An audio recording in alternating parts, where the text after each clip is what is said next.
गं गणपते नमः।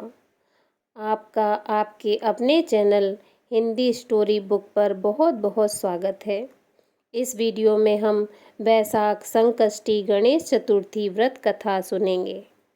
एक बार माता पार्वती जी ने गणेश जी से पूछा कि वैशाख माह के कृष्ण पक्ष की जो संकटा नामक चतुर्थी कही गई है, उस दिन कौन से गणेश का किस विधि से पूजन करना चाहिए एवं उस दिन भोजन में क्या ग्रहण करना चाहिए। गणेश जी ने उत्तर दिया, हे माता, वैशाख कृष्ण चतुर्थी के दिन वक्रतुंड नामक गणेश जी की पूजा व्रत करना चाहिए तथा भोजन में कमलगट्टे का हलवा लेना चाहिए। हे जननी, द्वापर युग में राजा युधिष्ठिर ने इस प्रश्न को पूछा था और उसके उत्तर में भगवान श्री कृष्ण जी ने जो कहा, मैं उसी इतिहास का वर्णन करता हूँ। आप श्रद्धा युक्त होकर सुने। भगवान श्री कृष्ण बोले, हे राजन, इस कल्याणदात्री चतुर्थी का जिसने व्रत किया और उसे जो फल प्राप्त हुआ, मैं उसे ही तुमसे कह रहा हूँ। प्राचीन काल में एक रंती देव नामक प्रतापी राजा हुए। जिस प्रकार आग तृण समूहों को जला डालती है, उसी प्रकार वे अपने शत्रुओं के विनाशक थे। उनकी मित्रता यम, कुबेर, इंद्रादिक देवों से थी। उन्हीं के राज्य में धर्मकेतु नामक एक श्रेष्ठ ब्राह्मण रहते थे। उनके दो स्त्रियां थीं, एक का नाम सुशीला और दूसरी का नाम चंचला था।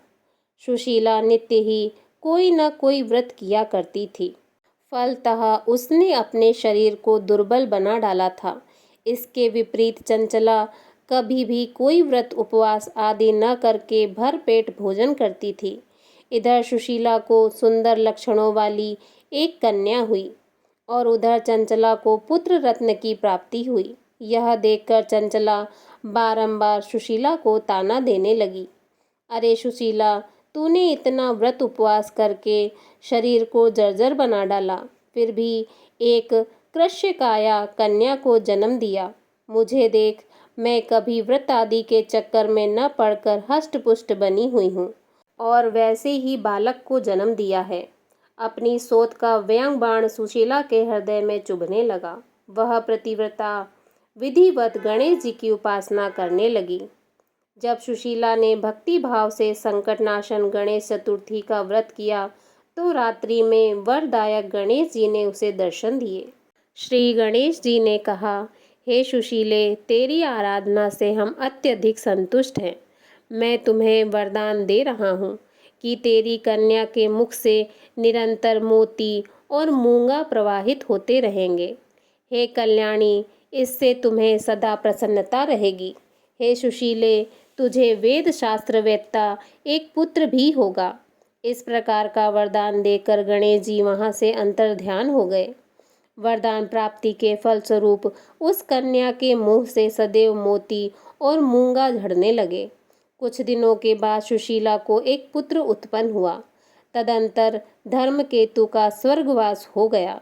उनकी मृत्यु के उपरांत चंचला घर का सारा धन लेकर दूसरे घर में जाकर रहने लगी, परंतु सुशीला पति गृह में रहकर ही पुत्र और पुत्री का पालन पोषण करने लगी।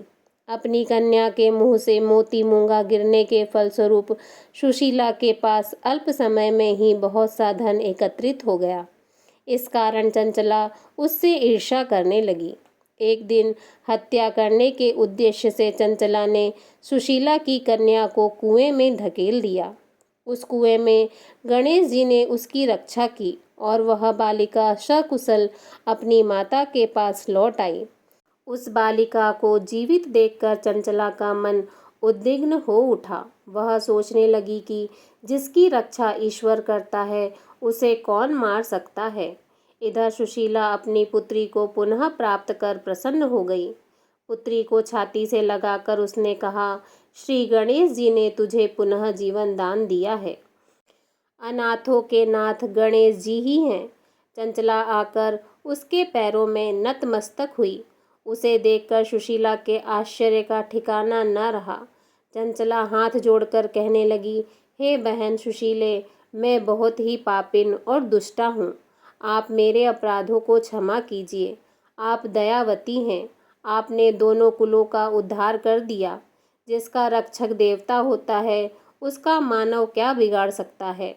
जो लोग संतों एवं सत्पुरुषों का दोष देखते हैं, वे अपनी करनी से स्वयं नाश को प्राप्त होते हैं।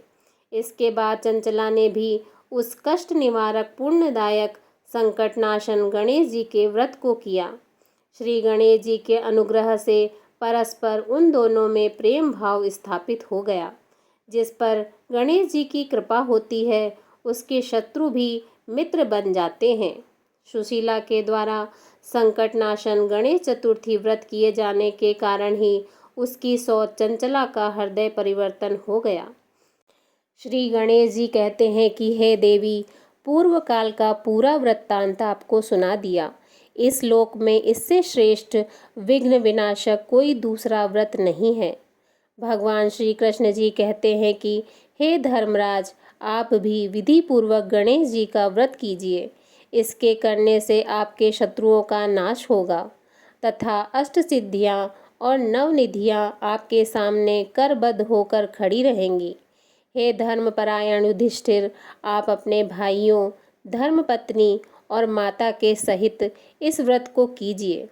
इससे थोड़े समय में ही आप अपने राज्य को प्राप्त कर लेंगे। बोलिए विघ्नहर्ता श्री गणेश जी महाराज की जय।